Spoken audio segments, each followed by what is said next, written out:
오늘은 요나서 강의 12번째 시간으로 그 악한 길에서 돌이켜 떠나는 것을 보시고, 이런 제목으로 하나님 말씀을 전하겠습니다. 오늘 읽은 본문은 지난주에 이어서 단 하루 동안만 전파되었을 뿐인 요나의 경고에도 불구하고 악한 성읍 니느웨의 왕과 그리고 신하들의 결단과 그리고 그들이 백성들에게 내린 그 엄중한 조서의 내용의 끝부분에 해당되는 내용이 오늘의 본문입니다. 하나님이 뜻을 돌이키시고 그 진노를 그치사 우리로 멸망치 않게 하시리라. 그렇지 않은 줄을 누가 알겠느냐 한지라. 이렇게 9절의 말씀이 기록하고 있습니다. 흠정역에서는 이 부분을 번역하기를, 하나님께서 돌아서시고 뜻을 돌이키사 자신의 맹렬한 분노에서 떠나심으로 우리가 멸망하지 아니할지 누가 알겠느냐 하니라. 이렇게 번역을 하였습니다. 모두 굵은 베옷을 입고 사람과 심지어 짐승까지도 금식을 하면서 하나님께 부르짖고, 그리고 이제껏 행해왔던 모든 악한 일들에 대해서 이제 그들이 그곳으로부터 떠날 때 하나님께서 뜻을 돌이켜서 우리를 멸망하지 않게 하실 수도 있음에 이 희망과 간절한 기대를 니느웨 왕은 조서를 통해서 백성들에게 호소하고 있었던 것을 볼 수 있습니다. 이에 니느웨 사람들은 그들이 비록 악하게 살아오기는 했어도 요나를 통해서 하나님의 말씀을 듣게 되었을 때 그들은 즉시 자신들의 죄를 깨닫고 그리고 하나님 앞에 결단하는 그런 모습을 보여주고 있었습니다. 비록 하나님의 말씀을 전한 요나는 하나님 보시기에 불순종하고 그리고 불성실함으로 하나님 보시기에 합당하지 않은 그런 모습이었지만, 요나의 입을 통해서 선포된 하나님의 말씀만큼은 누구도 부인할 수 없는 한 도시의 백성 전체를 회심케 할 만큼 강력한 것이었다는 것을 성경은 우리에게 보여주고 있습니다. 15세기 말 이탈리아의 플로렌스에서 일어난 이른바 허영의 화형식이라고 불리운 한 사건의 중심에는 위대한 설교가 중세의 세례 요한이라고 불리었던 기롤라모 사보나롤라가 있었습니다. 그는 플로렌스, 지금의 이태리의 그 피렌체에서 활동을 했던 종교개혁 이전의 개혁가로서 로마 가톨릭에 맞서서 개혁신앙으로 극렬히 가톨릭에 저항했던 용감한 개혁가의 한 사람이었습니다. 그는 플로렌스 성도들에게 죄와 하나님의 심판에 대해서 외쳤고, 그리고 그의 설교를 들은 수많은 피렌체의 시민들은 가슴을 치면서 자신들의 죄를 진정으로 회개하는 역사가 일어났습니다. 사보나롤라는 그 플로렌스에서 가장 큰 성당인 두오모 성당에서 종종 하나님의 말씀을 증거하곤 했는데, 그때마다 구름대같이 많은 사람들이 몰려와서 그의 설교를 듣고 예배를 드렸습니다. 그가 하나님의 말씀을 외쳤을 때 성당에 가득 찬 성도들에게 강력한 회개와 각성이 일어났고, 마침내 플로렌스 도시 전체는 거대한 개혁의 파도가 일어나기 시작했습니다. 술주정뱅이들이 사라지고, 그리고 감옥은 텅 비게 되고, 시민들 사이에 자주 일어났던 다툼과 분쟁과 사기와 이런 모든 죄악들이 사라지면서 서로를 사랑하고 용납하고 화해하는 사랑이 한 도시에 물결치기 시작합니다. 그들은 이제 우리의 모든 지난 날들의 죄를 회개하고 하나님께로 돌아가자라고 외치면서 지금까지 그들이 소유하고 있었던 사치품, 장신구, 그리고 음란한 그림들을 모두 다 자신들의 마차에 실어서 플로렌스 광장으로 집결합니다. 광장에 그 물건들을 다 쏟아 놓는데 그 물건의 양이 어느 정도였는가 하면 이렇게 피라미드처럼 쌓여진 그 물건들이 둘레가 72m, 높이가 18m 정도나 되는 작은 동산을 이룰 정도였다고 역사는 기록을 하고 있습니다. 그들은 그 모든 것들을 싸그리 다 불태우면서 그 주변에 빙 둘러서서 하나님께 찬송과 경배를 올려드렸다는 기록이 역사 속에서 발견됩니다. 모든 향락과 사치와 쾌락에 사용되었던 물건들을 다 불태움으로써 그들은 더러운 삶에서 떠나서 거룩한 하나님께로 돌아가기로 굳게 마음을 먹었던 것입니다. 그것이 1497년도에 피렌체에서 일어났던 일입니다. 우리가 잊지 말아야 할 것이 있다면 어느 시대이건 간에 하나님의 돌이킴과 회개를 촉구하는 진리의 말씀이 울려 퍼질 때 그 진리의 말씀을 듣는 자들이 분명한 택함을 받은 하나님의 사람들이 맞다면 그들의 마음속에는 죄에 대한 하나님의 진노하심과 그리고 심판에 대한 두려움이 태풍처럼 몰려오게 되어 있다는 사실입니다.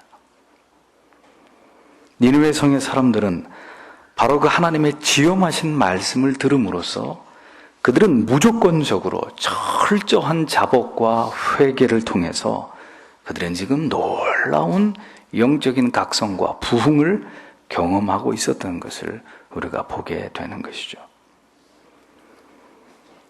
성도 여러분, 하나님의 말씀은 언제든 간절하고 그리고 매우 진지한 자세로 받아들이려는 그런 신자의 마음과 영혼 안에서 가장 강력하게 살아 역사하신다는 사실을 절대로 잊어버리셔서는 안 됩니다. 그래서 바울은 데살로니가 교회 교인들에게 이르기를 데살로니가전서 2장 13절에 보면 이런 까닭에 우리가 또한 하나님께 끊임없이 감사를 드림은 너희가 우리에게서 들은 하나님의 말씀을 받을 때 그것을 사람의 말로 받지 아니하고 하나님의 말씀으로 받았기 때문이니 진실로 그러하도다. 그 말씀이 또한 믿는 너희 안에서 효력 있게 일하느니라. 이렇게 말씀하면서 하나님의 말씀을 받는 자들이 어떤 마음으로 이를 수용해야 되는지를 분명하게 밝히고 있는 것을 보게 됩니다. 말씀을 받을 때는 그 말씀이 사람의 말이 아니라 나를 향한 하나님의 말씀으로 받을 때 그 말씀이 신자의 영혼 가운데서 역사하는 것이라고 성경은 분명하게 우리에게 교훈해주고 있습니다. 하나님의 말씀에 대한 신자의 진지한 태도가 결국은 삶의 변화와 돌이킴, 진실된 회개뿐만이 아니라 마침내 나아가서 죄인들을 향한 하나님의 마음까지 돌이키시게 하는 이런 엄청난 결과를 낳았다는 것을 요나서는 우리에게 분명하게 보여주고 있는 것입니다. 이것은 소망 없는 무죄한 죄인들에게 참으로 희망의 메시지가 아닐 수 없습니다.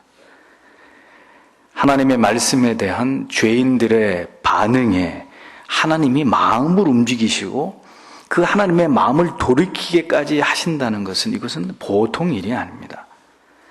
사실 하나님께서 마음을 돌이키신다는 표현은 정말 하나님이 마음을 돌이키셨다는 그런 의미가 아닙니다. 처음부터 그렇게 하실 마음이 아니셨지만 마음을 돌이키신다는 이런 표현을 통해서 하나님의 자녀들을 향한 지고하신 하나님의 그 감정을 나타내기 위해서 성경은 이와 같은 표현을 사용하고 있는 것이죠. 그만큼 하나님께서는 우리를 사랑하시고 또 우리를 향하신 그 자비하심과 긍휼하심이 크신 분이심을 이와 같은 표현을 통해서 성경이 나타내고자 하신 것이라는 것을 우리가 알아야 됩니다. 중요한 것은 하나님께서 마음을 돌이키실 만큼 하나님께서 크게 기뻐하시는 일은 바로 하나님의 자녀들인 성도들이 하나님의 말씀을 주의해서 신중하게 그 하나님의 말씀을 경청함과 그 들음에서 비롯된 거룩한 각오와 결단으로 자신의 삶을 끊임없이 개혁해 나가는 것이라는 사실입니다. 진리의 말씀이 수없이 귓전을 치고 양심을 울림에도 불구하고 하나님의 말씀 앞에서 변화되기를 거부하는 완고한 자들은 교회 안에 있는 짐승과 같은 사람들이에요. 성도는, 신자는 자신의 영혼을 깨우고 자신의 양심을 공격하는 진리의 말씀 앞에서 반드시 돌이킴이 있어야 합니다. 하나님의 말씀 앞에서 진지하게 반응하려고 하는 그런 진정성이 우리의 신앙 안에서 확인되어야 된다는 겁니다. 야고보서 1장 11절은 너희는 말씀을 행하는 자가 되고 듣기만 하여 자신을 속이는 자가 되지 말라 라고 분명하게 말씀하셨습니다. 하나님의 말씀을 듣는 일은 신앙에 있어서 매우 중요한 부분, 아니 신앙의 전부라고 해도 절대로 과언이 아닙니다. 칼빈은 설교자가 기록된 진리의 말씀을 바르게 선포하고 있는 한 그는 하나님의 말씀을 대언하고 있는 것이라고 분명하게 말함으로써 하나님의 말씀을 대언하는 설교자의 영적인 권위를 인정하는 것의 중요성을 역설한 바 있습니다. 단언하건대 여러분들의 신앙은 여러분이 참된 진리의 말씀을 얼마나 많이 보시고 주의해서 들으시고 그리고 그 말씀을 깊이 있게 깨달으시는가의 문제와 비례하게 되어 있다는 것입니다. 믿음은 분명 들음에서 난다고 성경은 말씀하고 있습니다. 따라서 한 번이라도 더 하나님의 참된 진리의 말씀을 듣는 자 그 안에서 하나님의 말씀은 그의 믿음을 강화시키고 그의 믿음을 배가시키는 이런 역사로 작용하게 되는 것은 너무나 당연한 일인 것이죠. 말씀을 가까이 하며 말씀을 들음에 있어서 부주의하고서야 어찌 신자가 세상에 나가서 세상을 제압할 수 있는 충천하는 믿음을 가진 성도가 될 수 있겠습니까? 두말할 나위 없이 모든 수단과 방법을 동원해서라도 여러분은 하나님의 말씀을 듣기를 사모하고 말씀을 깊이 있게 묵상하기 위해서 최선을 다하는 것만이 올바른 신자의 도리라는 사실을 잊어서는 안 될 것입니다. 오늘 이 시대는 하나님의 말씀을 경시하는 풍조가 세상뿐만이 아니라 이제는 교회 안에까지 휩쓸고 있는 그런 경향들을 보게 됩니다. 인간 자신의 느낌과 감정과 생각만을 중시하는 이 포스트 모더니즘의 사조가 교회 안에까지 이제 깊숙하게 침투해 들어와서 하나님과 그 하나님의 말씀인 진리의 권위에까지 도전장을 내어밀고 있는 이런 현실들을 봅니다. 지루한 설교 말씀 시간을 토크쇼로 대신하는 교회로부터 이제는 목회자의 복장조차도 부담스러운 정장보다는 캐주얼하는 편안한 차림으로 바뀌고 있는 이런 모습들을 우리가 봅니다. 설교 시간도 10분, 길어야 20분 안에 끝내는 짧은 설교를 많은 성도들이 선호하는 시대가 되어버렸습니다.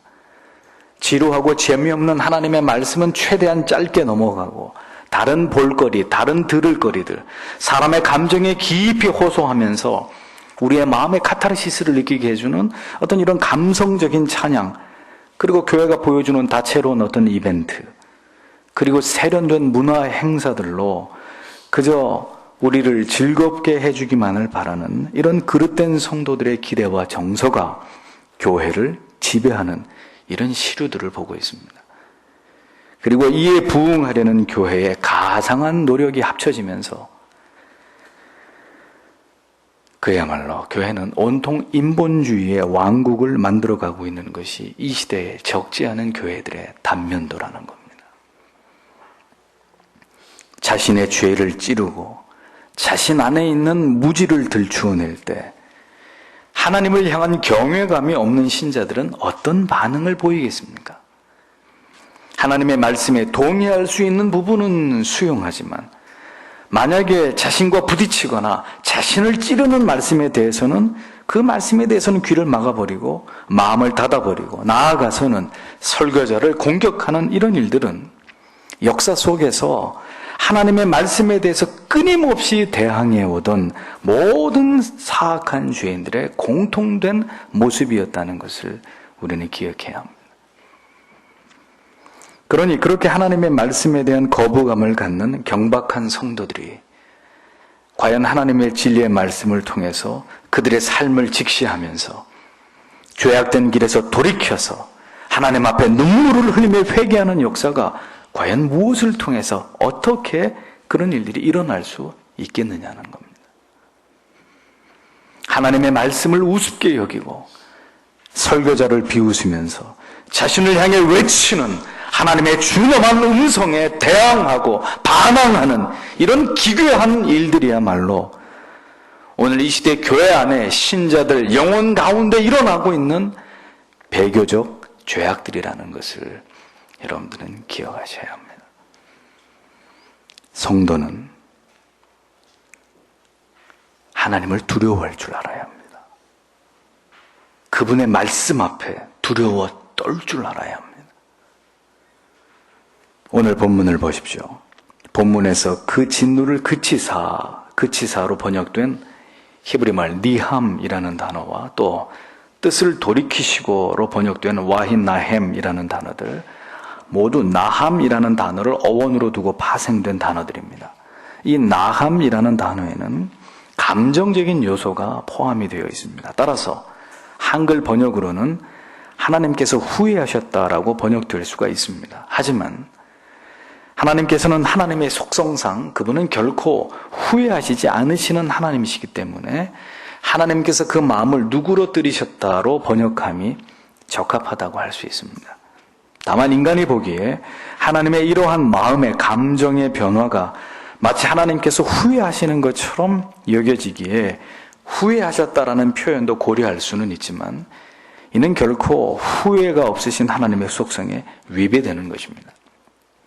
앞에서 말씀드린 대로 이러한 표현의 의미는 하나님의 심판의 경고가 확정적인 선포가 아니라 언제든지 하나님의 백성들이 뜻을 돌이킬 때 하나님께서도 그들을 향한 마음을 바꾸시는, 언제든지 바꾸시는 그런 하나님의 성품을 묘사하기 위한 표현이라는 것을 다시 한번 강조를 드립니다. 중요한 것은 이 단어가 하나님의 마음, 하나님의 감정의 변화를 우리에게 묘사하고 있다는 점입니다.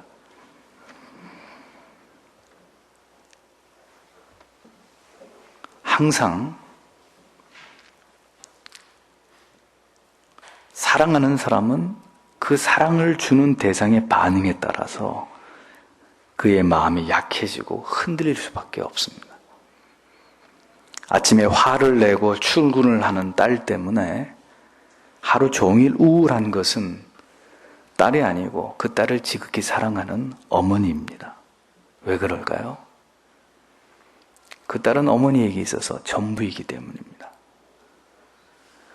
딸에게는 어머니가 전부가 아니더라도 어머니에게, 아버지에게 딸과 아들은 자신보다 더 사랑하는 자신의 전부이기 때문입니다.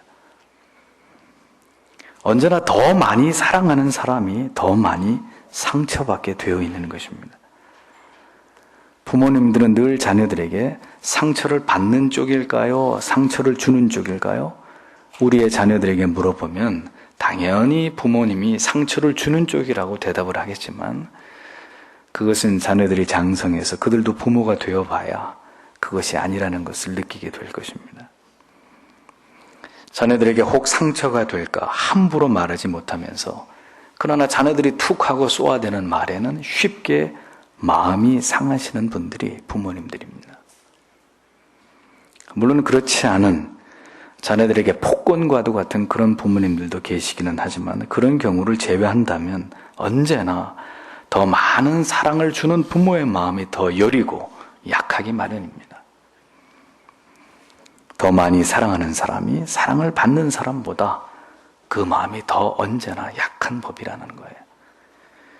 자녀들이 무엇인가 큰 잘못을 했을 때 단단히 훈계하고 버릇을 고치려고 책망을 하고자 마음을 먹었어도 자녀가 잘못을 깨닫고 진심으로 뉘우치면서 눈물을 흘리는 자녀의 모습을 볼 때 금방 그 부모의 마음이 누그러지는 것처럼 하나님께서도 사랑하는 자녀들의 죄악과 강팍함에 때로는 진노하시는 분이시지만 그들의 돌이킴과 회개를 보실 때 하나님의 마음은 마치 인간이 보기에 후회하시고 혹은 그 마음이 누그러지시는 듯이 보여질 만큼 하나님께서는 자기의 뜻을 돌이키시고 오늘도 하나님의 백성들을 향해서 자비와 긍휼을 베풀어 주시기에 무한하신 그런 아버지가 되신다는 사실을 성경은 우리에게 보여주고 있는 것입니다. 하나님의 마음은 언제나 체벌을 가하고 고통을 주고 사랑하는 자녀들을 가학하는 데 있지 않고 언제나 하나님의 마음은 매를 맞을 자녀보다 더 아파하고 그리고 고통당하신다는 사실을 여러분 잊지 마십시오. 자녀들에게 매를 댈 때 속으로 울지 않는 부모가 어디 있습니까? 하나님도 그와 같으시는 거예요. 그래서 사랑하는 자녀들에게 매를 대시기 전에 수없이 기회를 주시는 거예요. 인내하면서 돌이켜라, 돌이켜라. 이 매를 맞기 전에 돌이켜야 된다고 수없이 하나님은 말씀하시고 기다리시는 거예요. 다 같이 에스겔 33장 11절에서 16절을 찾아서 읽어보겠습니다. 에스겔 33장 11절부터 16절입니다. 같이 읽습니다. 주 여호와의 말씀에 나의 삶을 두고 맹세하노니 나는 악인의 죽는 것을 기뻐하지 아니하고 악인이 그 길에서 돌이켜 떠나 사는 것을 기뻐하노라. 이스라엘 족속아 돌이키고 돌이키라. 너희 약한 길에서 떠나라. 어찌 죽고자 하느냐 하셨다 하라. 인자야 너는 내 민족에게 이르기를 의인이 범죄하는 날에는 그 의가 구원치 못할 것이요 악인이 돌이켜 그 악에서 떠나는 날에는 그 악이 그를 엎드려뜨리지 못할 것인즉 의인이 범죄하는 날에는 그 의로 인하여는 살지 못하리라. 가령 내가 의인에게 말하기를 너는 살리라 하였다 하자 그가 그 의를 스스로 믿고 죄악을 행하면 그 모든 의로운 행위가 하나도 기억되지 아니하리니 그가 그 지은 죄악 중에 곧 그 중에서 죽으리라. 가령 내가 악인에게 말하기를 너는 죽으리라 하였다 하자 그가 돌이켜 자기의 죄에서 떠나서 법과 의대로 행하여 전당물을 도로 주며 억탈물을 돌려보내고 생명의 율례를 준행하여 다시는 죄악을 짓지 아니하면 그가 정령 살고 죽지 않을지라. 그의 본래 범한 모든 죄가 기억되지 아니하리니 그가 정령 살리라. 이는 법과 의를 행하였음이니라 하라 라고 기록되어 있습니다. 이것이 바로 하나님의 마음이라는 것입니다. 하나님께서는 죄인들을 향해서 도무지 측량할 수 없는 그런 긍휼과 자비를 가지고 계신 분이십니다. 그 하나님의 긍휼과 자비하심, 그 오래 참으심이 아니었다면 어떤 인생도 하나님 앞에 살아남을 수 없었을 것입니다. 우리의 죄를 감하시고 그리고 그 죄를 감싸 안으시는 그 자비와 긍휼과 사랑이 아니면 그 누구도 하나님 앞에 나올 수 없었을 것이라는 겁니다. 그래서 다윗은 시편 25편 7절에서 하나님의 인자하심과 선하심에 대해서 이렇게 호소하고 있는 것을 보게 됩니다. 여호와여 내 젊은 시절의 죄와 허물을 기억하지 마시고 주의 인자하심을 따라 주께서 나를 기억하시되 주의 선하심으로 하옵소서라고 기록하고 있습니다. 하나님께서는 자신들의 죄를 깨닫고 돌이켜 회개하면서 나아가서 하나님께서 가지고 계신 그 자비와 긍휼하심에 호소하면서 하나님 앞으로 나아오는 자들을 절대로 외면하시는 분이 아니십니다. 그러므로 우리는 하나님께 범죄할 수밖에 없는 부족하고 연약한 죄인이라 할지라도 우리가 죄를 깨닫는 그 순간 이것을 감추고 합리화하려고 하기보다는 그 죄를 가지고 하나님 앞으로 나아와야 되는 것입니다. 그리고 우리의 죄를 아뢰고 무엇보다 그 죄로부터 돌이킨 이후에 하나님의 자비와 긍휼을 구할 때 하나님께서는 언제든지 수백 번 아니라 수천 번이라 할지라도 우리를 향한 그 진노를 거두시고 다시금 우리에게 자비와 긍휼을 베풀어 주시는 하나님이시라는 사실을 우리는 기억해야 되는 것입니다. 하나님께서는 오늘도 용서를 구하는 자를 용서하시고 자비와 긍휼을 구하는 자에게 자비와 긍휼을 베푸시는 하나님이십니다. 여기서 중요한 것은 하나님께서 주목하시는 것은 우리의 어떤 한순간의 감정의 고백이나 서원이 결코 아니라는 것입니다. 10절 말씀을 이어보십시오. 하나님께서 그들이 행한 일 곧 그들이 자기들의 악한 길에서 돌이킨 것을 보시고 재앙, 즉 친히 그들에게 행하리라고 말씀하신 그 재앙에서 하나님께서 뜻을 돌이키사 그것을 행하지 아니하시니라, 이렇게 흠정역이 번역을 하고 있는 것을 봅니다.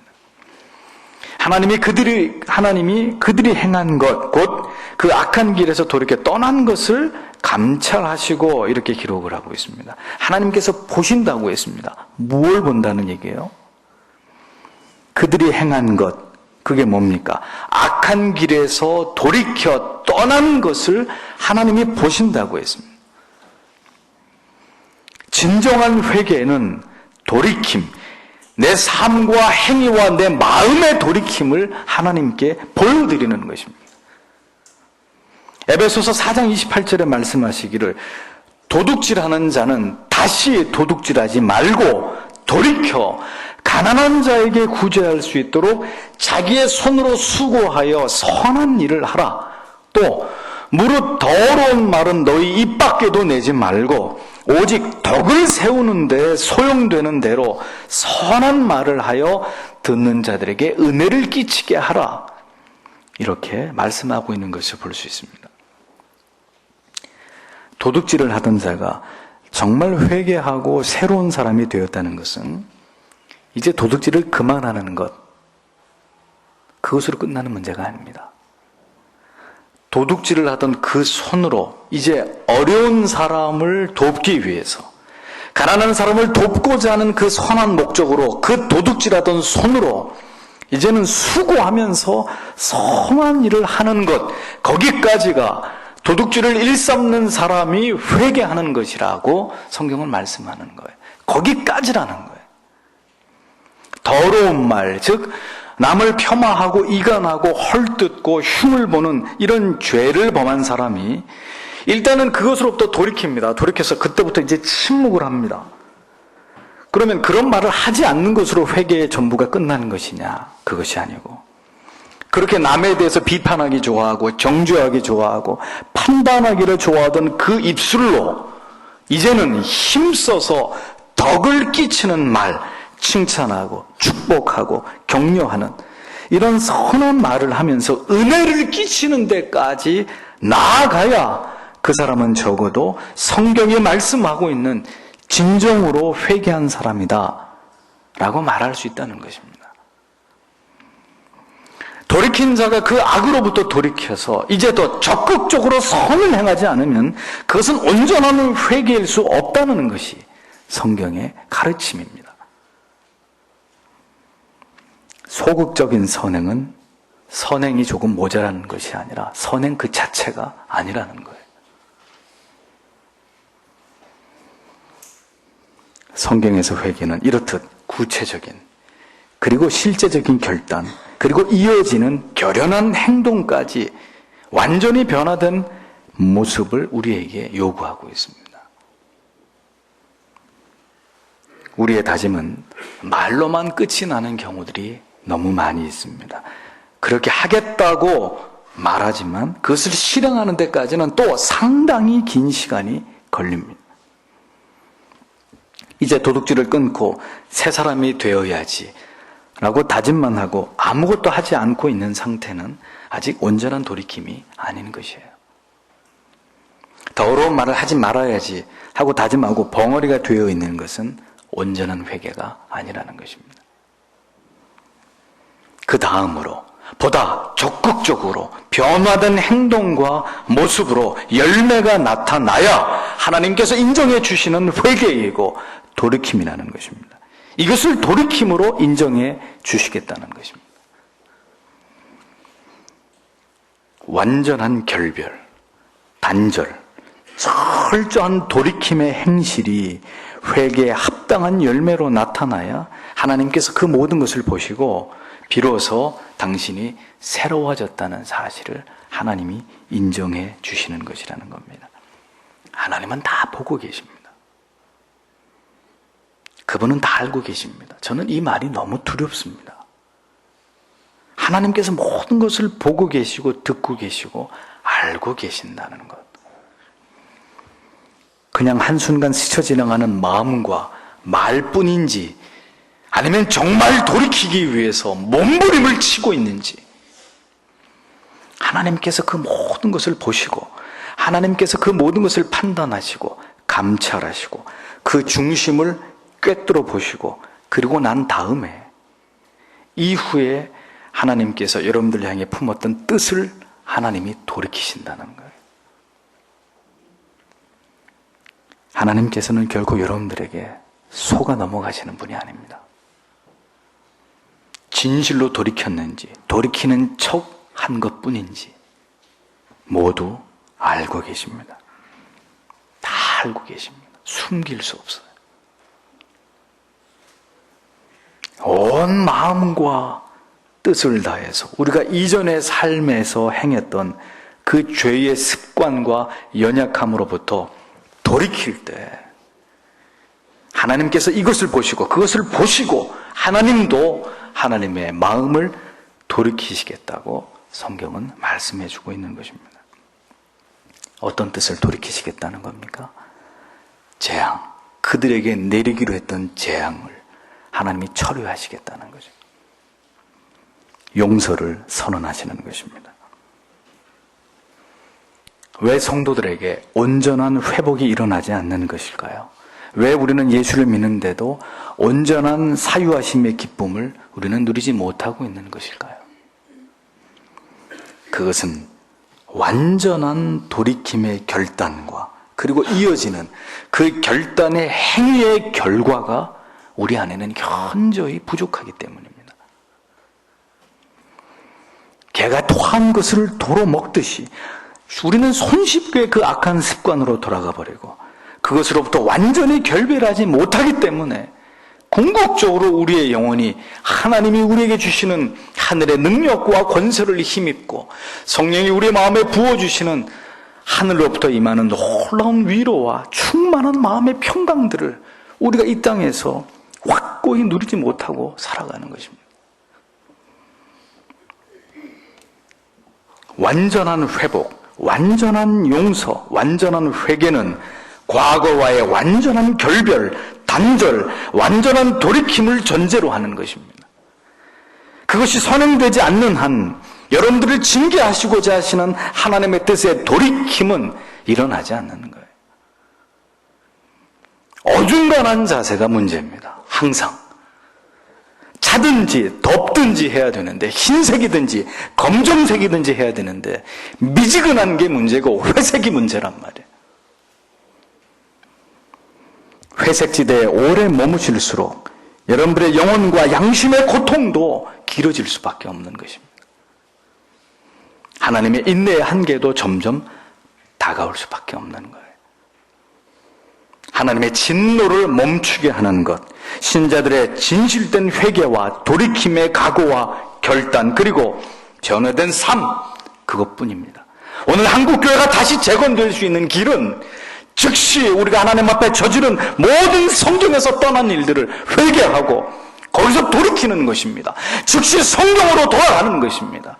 진리의 가르침으로 우리의 삶의 새판을 짜고 우리의 삶의 틀을 뜯어 고쳐서 하나님이 원하시는 삶 가운데 서는 것, 그것이 가장 하나님께서 우리에게 원하시는 바고, 그 일이 있기 전까지 이 민족을 심판하시겠다고 하는 하나님의 마음은 돌이키실 턱이 없으신 거예요.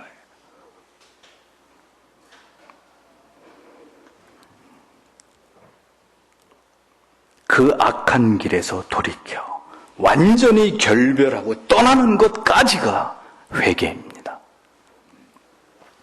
그것을 하나님께서 보시고 뜻을 돌이키시면서 그들에게 내리시겠다고 요나에게 말씀하신 그 재앙을 하나님이 접으신 거예요. 무엇이 하나님의 마음까지 돌이키게 할 수 있을까요? 진실된 회개, 간절한 참회와 돌이킴, 그리고 그 각오와 결의를 지켜서 그렇게 살아가고자 하는 경건과 거룩을 향한 갈망, 그리고 마침내 변화되어가는 삶, 내 삶에서 어느 한 부분 작은 것이라 할지라도 하나님의 말씀 앞에 진지하게 반응하려고 하는 그 모습, 하나님께서는 바로 그렇게 온 마음을 다해서 신앙과 행동, 그리고 기도와 삶이 일치되는 자의 그 온전한 돌이킴을 보실 때 그를 향해 예비하셨던 모든 재앙과 심판과 진노를 거두시는 그런 하나님이 되시는 것입니다. 그의 고난의 종지부를 찍어주시는 그런 하나님이 되시는 거예요. 언제나 여러분이 깨닫고 돌아오기를 눈물로 기다리고 계시는 그런 심파의 하나님으로 하나님을 오해하지 마십시오. 돌아오기를 거부하고 하나님의 말씀을 거역하는 자들에게는 하나님의 두렵고도 준엄한 심판의 칼날이 오늘도 그들의 목을 겨누고 있다는 사실을 잊지 말아야 돼요. 여러분들이 만약 하나님의 말씀을 무시한 채 여러분의 젊은 날, 여러분 자신의 주장과 고집으로 결정했던 그런 모든 어리석은 결정들에 대해서 여러분 평생의 뼈아픈 후회와 고통을 안고 살아가게 되는 일이 일어날 수도 있는 것입니다. 그런 고통스러운 삶을 통해서 하나님께서는 하나님의 말씀을 무시하고 거역한 대가를 우리로 하여금 뼈아프게 그것을 치르게 하십니다. 그것이 바로 하나님의 심판인 것이죠. 그러나 우리가 어느 날 이 모든 고난이 내 죄 때문이라는 사실을 하나님의 은혜 가운데 깨닫게 된다면 하나님께서는 이제 부모 없는 자식처럼 그 죄악의 고통 아래에서 힘겨워하며 살아가던 하나님의 자녀들에게 이제는 어떻게 하십니까? 비록 죄 때문에 당하는 고난이라 할지라도 하나님이 풍성한 은혜와 사랑을 부어주셔서 그 죄로 말미암아 지고 가는 수고고 무거운 그 짐들을 하나님이 가볍게 하시는, 하나님이 위로하시는 새로운 용기와 소망을 베풀어 주시는 그런 은혜들을 이제 하나님의 백성들에게 공급하시기 시작하시는 겁니다. 그렇게 하나님이 우리를 도우신다 할지라도 여러분들의 무지와 문매함 가운데 하나님을 섬기고 또 한편으로 세상을 섬겨서 여러분들이 스스로 저지른 모든 죄에 대해서는 여러분들의 평생의 삶 속에서 그 대가를 지불해야 되는 그 책임으로부터 완전히 벗어날 수는 없는 거예요. 그래서 사랑하는 우리 중고등부 청년대학부 지체 여러분, 어릴 때, 한 살이라도 어릴 때 더 하나님의 분명한 진리의 말씀으로 여러분들이 신비에 새기고 회심과 영혼의 각성을 경험해서 바르게 하나님의 길을 따라가야 되는 거예요. 예수 믿는다고 해서 교회 다닌다고 해서 다 행복하고 모든 일이 다 만사 형통인 줄 아십니까? 그렇지 않아요. 우리가 죄를 지으면 점점 하나님의 뜻에서부터 멀어지는 것입니다. 그리고 그것은 고스란히 우리의 삶 속에서 내가 당해야 될 고통으로 내 인생의 어느 날 찾아오는 거예요. 물론 하나님의 은혜가 있어서 끝까지 그 모든 것을 이기고 천상까지 갈 수는 있으나 당하지 않아도 될 아픔과 고통과 쓰라린 상처들을 여러분들이 인생 속에 체험해야 되는 것입니다.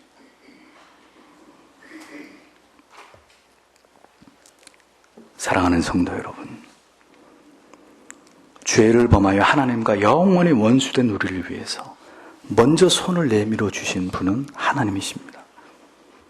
그 그분의 우리를 향한 불붙는 긍휼과 자비가 결국은 그 아들을 십자가에 내어주시고 그에게 우리의 모든 죄를 대속하게 하시는 그 고통스러운 방법을 통해서 우리의 모든 죄를 깨끗게 해주셨습니다. 그리스도의 십자가는 우리가 결코 죄의 문제를 가볍게 생각해서는 안 될 것이라는 영원한 우리에게 주시는 준엄한 경고라는 것을 잊어서는 안 돼요. 십자가에는 사랑만 있는 것이 아닙니다. 하나님께서 얼마나 죄를 미워하시고 죄에 대해서 진노하시는 분이신지를 우리에게 명백하게 보여주는, 가장 두렵고 떨리는 우리에게 나타내신 하나님의 공의의 심판의 그 최고의 경점에 그리스도의 십자가가 서 있는 거예요. 가장 강력한 표시인 거예요. 내가 이만큼 죄를 미워한다, 죄를 싫어한다, 죄에 대해서 분노하는 나 여호와 하나님은 그런 자이다라는 것을 하나님이 십자가를 통해서 우리에게 보여주신 거예요.